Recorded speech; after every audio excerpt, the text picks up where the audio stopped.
The first wolf moon of 2026, the first full supermoon has already passed. And I think many of us are still feeling it. And I did promise to bring a reading on it, but I've been sitting in the energy. And people are feeling it not as an emotion, not as excitement, but as a pressure. As something in the background of the world has shifted position. Here in Aotearoa, under the southern skies, the atmosphere still feels unsettled and a quiet way. When we look to the north and we see the ice activities in the USA, tensions around Greenland and Venezuela, economical and political systems tightening, straining, I would say reposturing. It's not isolated events, it's patterns. And today's reading is not about prediction. It's about orientation, about noticing what kind of moment we are actually inside. Just take a deep breath. And I've been sitting with this wolf moon energy slowly, listening,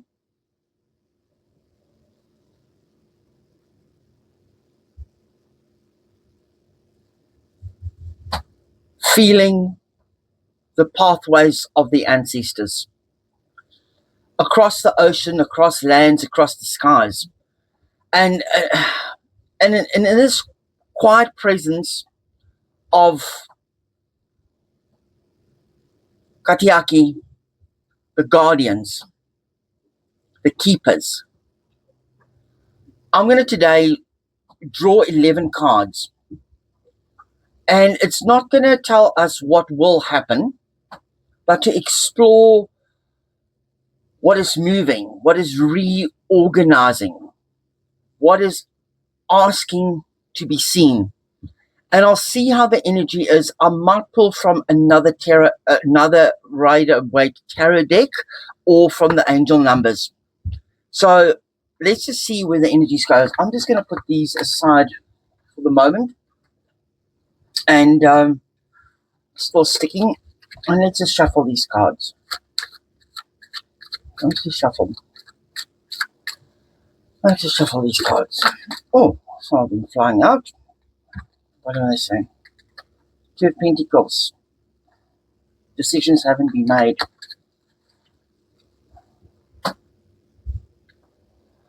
But as I shuffle the cards, and before I begin, just take one slow deep breath with me. Inhale and exhale. And as these cards are shuffled, allow yourself, and they are ready, to settle. No need to search for answers. Just notice what responds. And let's cut here and see what 11 cards are going to tell us.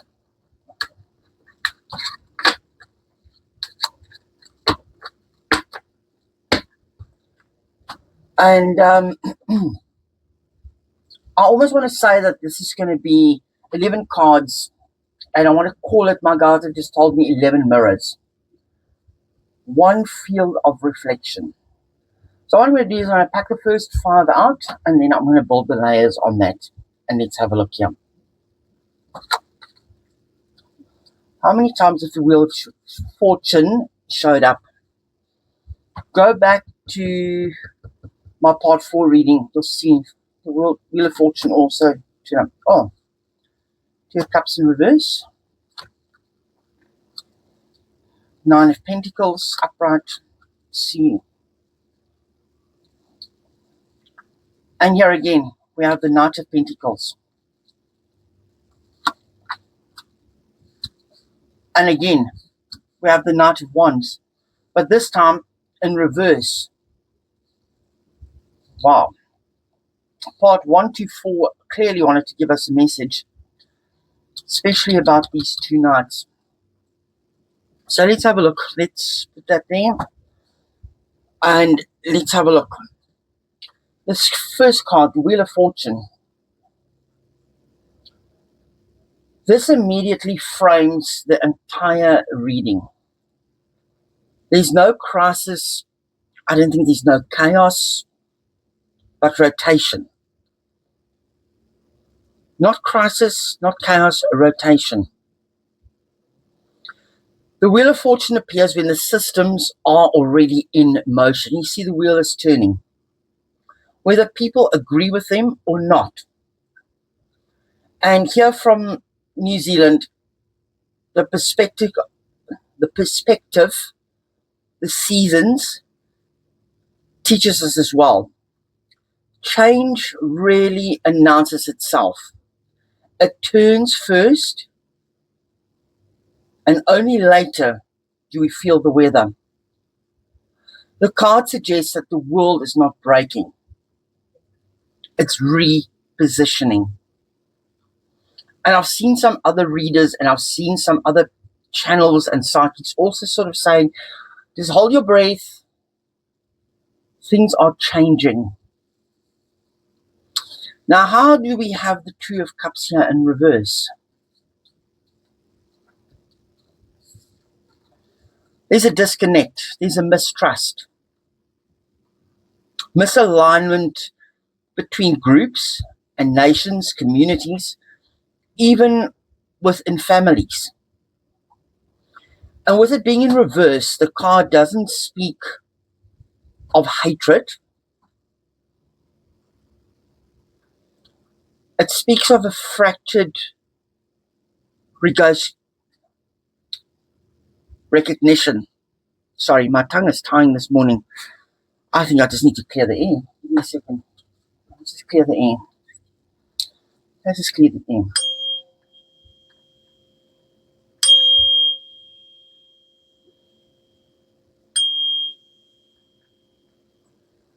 Okay, let's hope that's worked. And the tongue is untied. And we just... also, I need to just grab this. My throat chakra. As I was saying, in reverse, this card doesn't speak of hatred. It speaks of a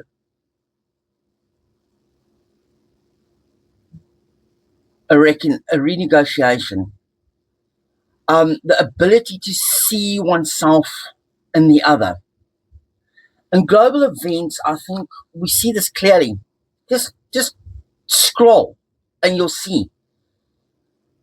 There is polarization, narrative welfares, emotional reactivity. And the card is asking a quiet question. Where has listening been replaced by defending?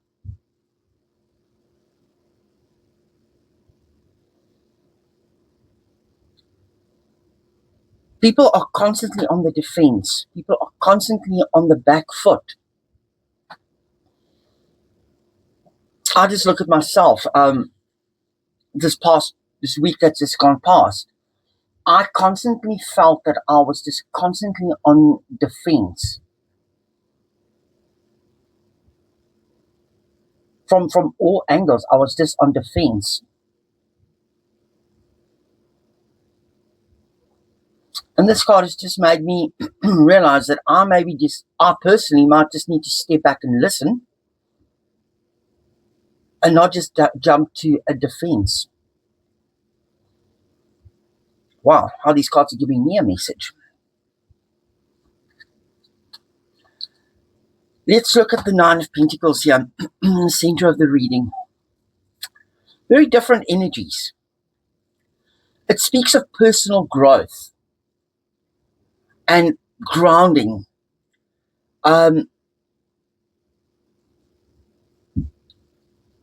Inner territories and psychological independence.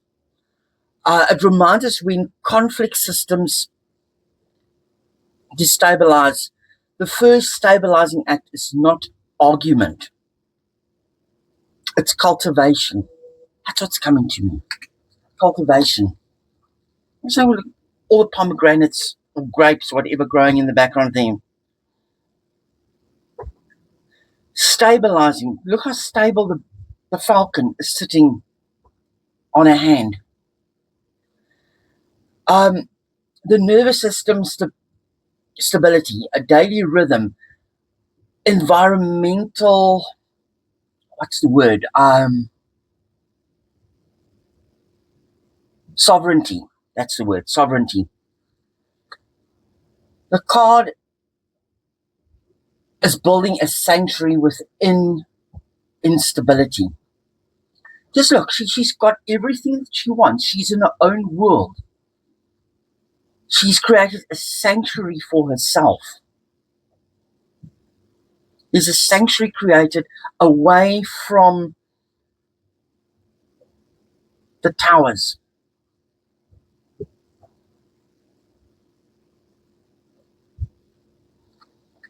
Now, why have we got this Knight of Pentacles here again? Again, it's telling us slow, methodical, non-reactive. Not like the Knight of Swords that just wants to charge. Not like the Knight of Wands that just want to go for it as well. This card is not rushed to correct the world. And if you have a look here, look how upright he sits. Look how upright he is. Look how upright the horse is here. It corrects the posture. Breath first, steps second. But it is offering. When the Knight appears during all these global tensions, it often signals that speed itself has become part of the disturbance. Let that sit with you. Look how hastily certain things are happening, and that hasty behavior is causing disturbance. Not everything feels urgent is actually important. All this urgency around us, is it actually important in the big scheme of things?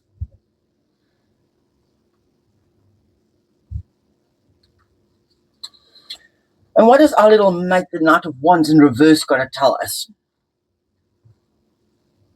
It's a counterforce. If you have a look at part 3 and part 4, and this is not linked to it at all, it just stood out to me. These two are looking towards each other, two forces working towards each other. But here, it's on its head and it's turning its back. This could also be, and this counterforce, this countering of forces, an impulse without integration, movement without grounding, an action driven by stimulation rather than clarity. And I think in reverse, this card really reflects much of what we witness in leadership, media cycles, and digital spaces. It is noise disguised as motion.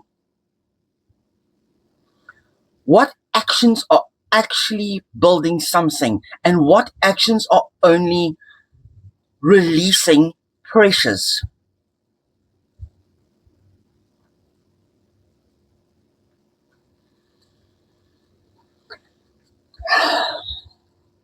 Let's have a look.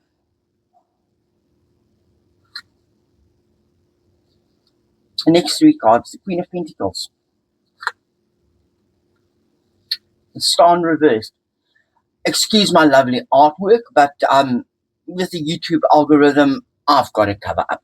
So many other readers have been hit, and I don't want to happen. So I'm not defacing my cards by scribbling on it. I've just made little stickers that I can remove. Ace of Swords. Queen of Pentacles again shows up.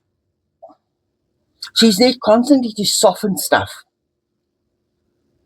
She's constantly governing the realms of care, the land, the body, resources, emotional containment. She is, and I think, if I remember correctly, we spoke about it as well. She is the energy of, what's the word?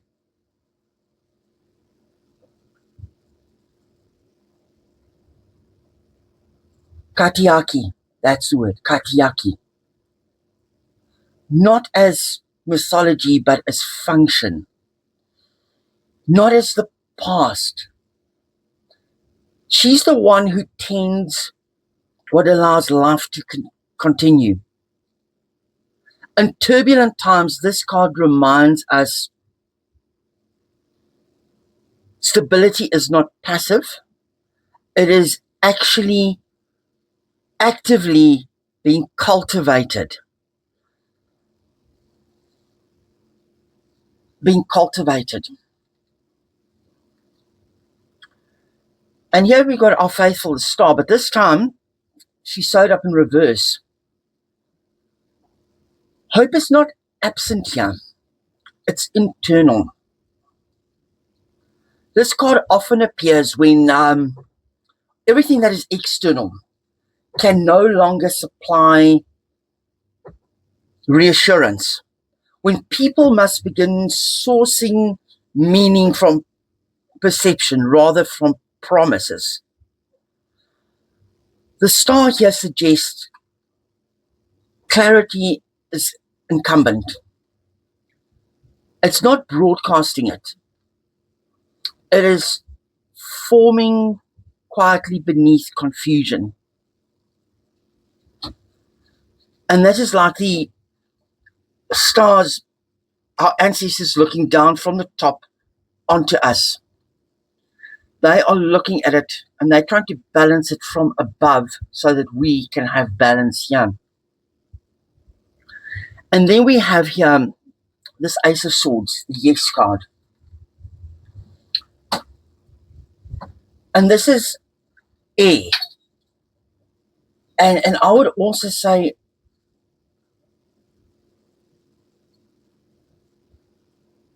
it's to do with our mental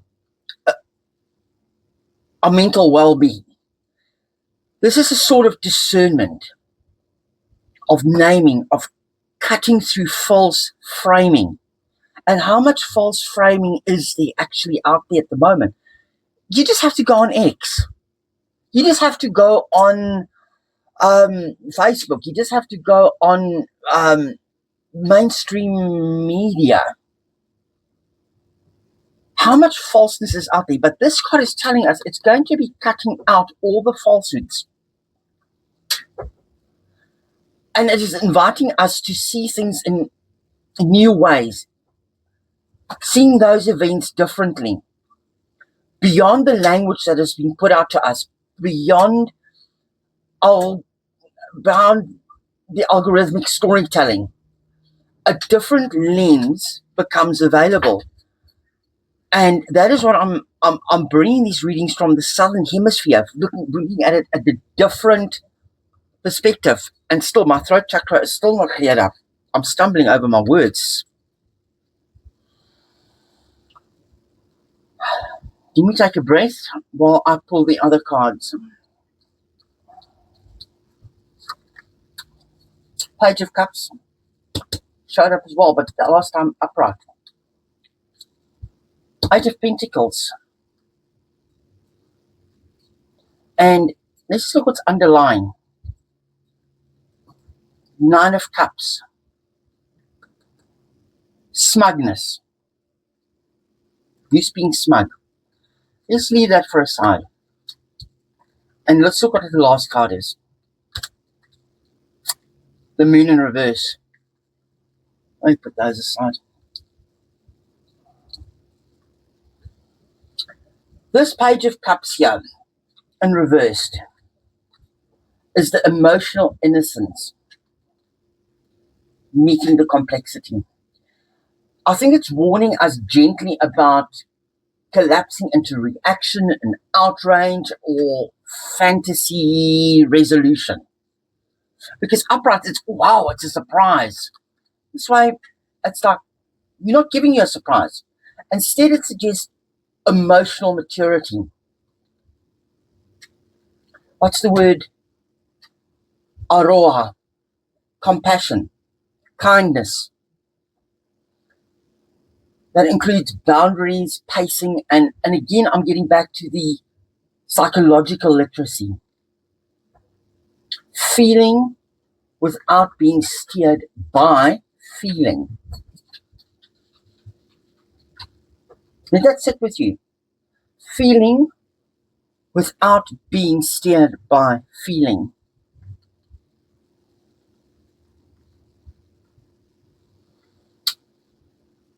And how does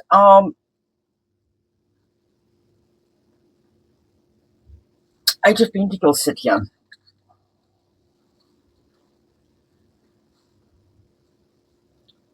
Return to practice. You see, he's all captured in his own little world. There's a whole big world behind him. But he's sitting in his own world, his micro world, where he is honing in on his skills, his attention and repetition. When large systems destabilize, is the reason why this card appears, to redirect awareness back into what actually can be refined. Health, craft, study, history, communication, home. Stability is rebuilt. And it takes many small, correct movements to rebuild something. To get everything exactly in line takes precision, takes time, doesn't need to be rushed. And that brings me in with that pentacle again. Look at all the pentacles on the table here. But also, look at the feminine energies that's also coming through here.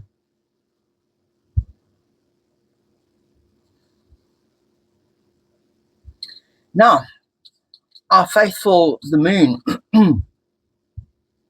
poignant that it's come up with a reading on the wolf moon. Gods are definitely listening. And the moon reverse, I think, is significant. The moon upright governs fog, projection, internal fears, and unconscious patternings. It's all illusions. Not full illumination, not the full unearthing of things.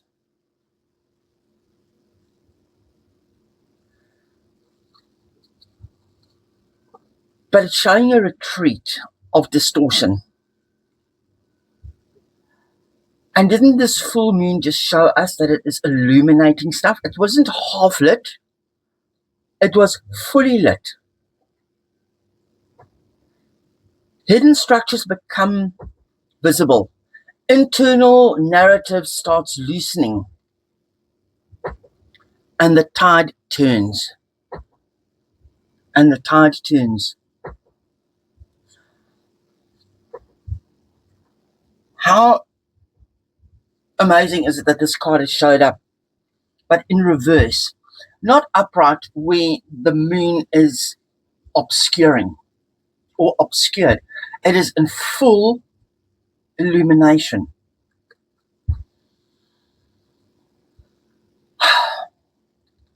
Thank you for being here with me so far, my friends.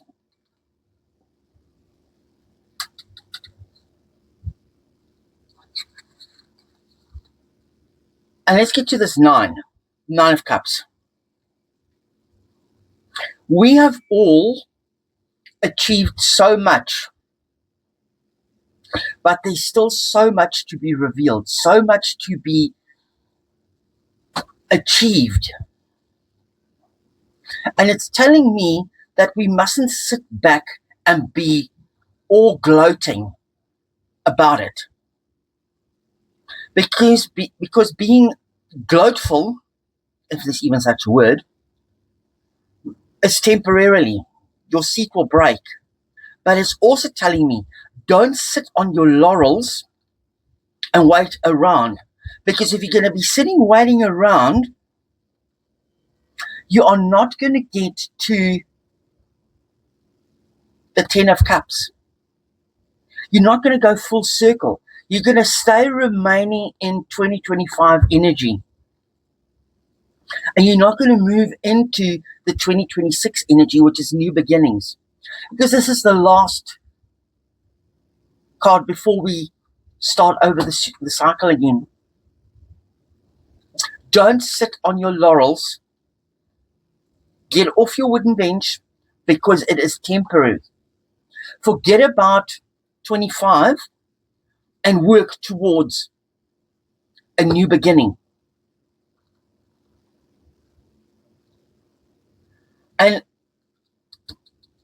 it describes a transition of operating systems.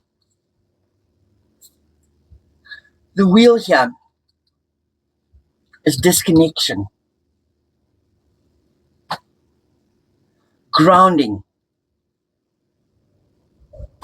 slow action, reactive noises, care, internal hope,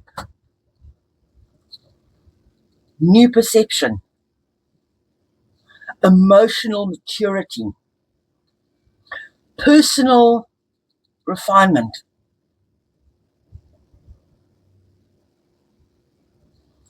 and a clearing of perspective.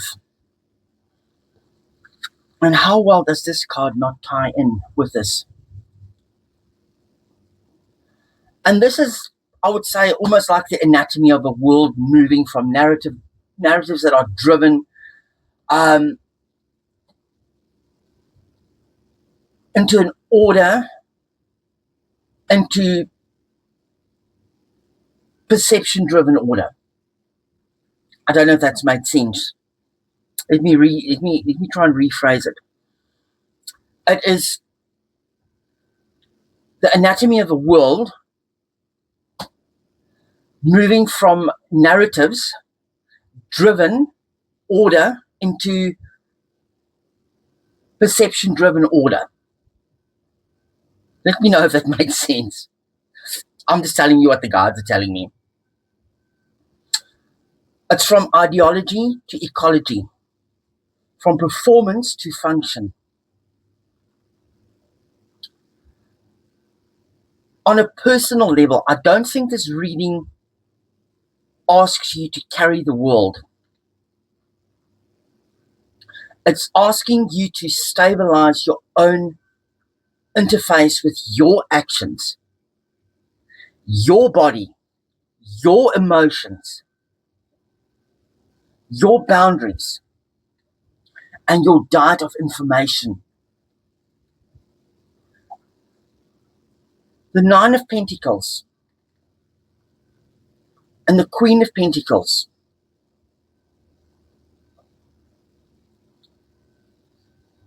and the Eight of Pentacles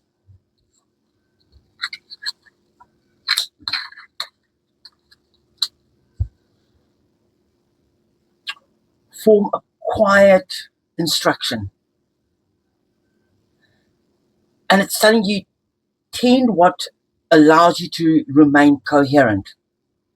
Form coherent responses. And then responses becomes possible. And this wolf moon energy does not illuminate everything. It reveals silhouettes, movements, contours, and direction. And I don't think that this reading suggests that we are not standing at an ending. We are standing inside a reorientation. And those moments really feel dramatic. They feel unfamiliar. And I hope this session served not as an explanation, but as a grounding. As a place to stand while this wheel continues to turn. And before we wrap up, let's do the angel numbers have just jumped out at me. I literally just picked them up. Angel numbers have just literally picked up.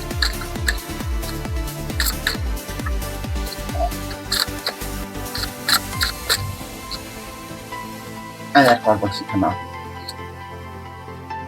Light up. Mood swings, respect, family, constructive outlook, quality.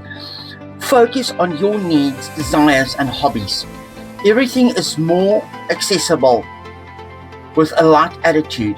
You will be blessed with new opportunities and new friends, or an addition to your family. Good vibes will speed up the process. And with that, I say thank you for watching. If that doesn't encapsulate this reading, I don't know what will. And there we go, my friends. Until I see you online again, please go and have a look if part 1 to 4 is interested you, that whole reading, and you'll see how these cards have come up. Thank you very much for being with me. Until I speak with you again, God bless. Love you all. Sorry, me again. I just had to bring this. As I turned the deck around to pack up, this card popped out. It was literally underneath, the underlying. Unique skills, life goals, missions, sense of self, honesty, important projects. It is time of intense self-development, focusing your mind on its craft. You already have what it takes to succeed, but practice makes you a master. It also serves to find your true purpose. Leveling up in your career or business is priority right now. Forget about all the noise that is out there. I'm sorry, I just had to bring this to you guys.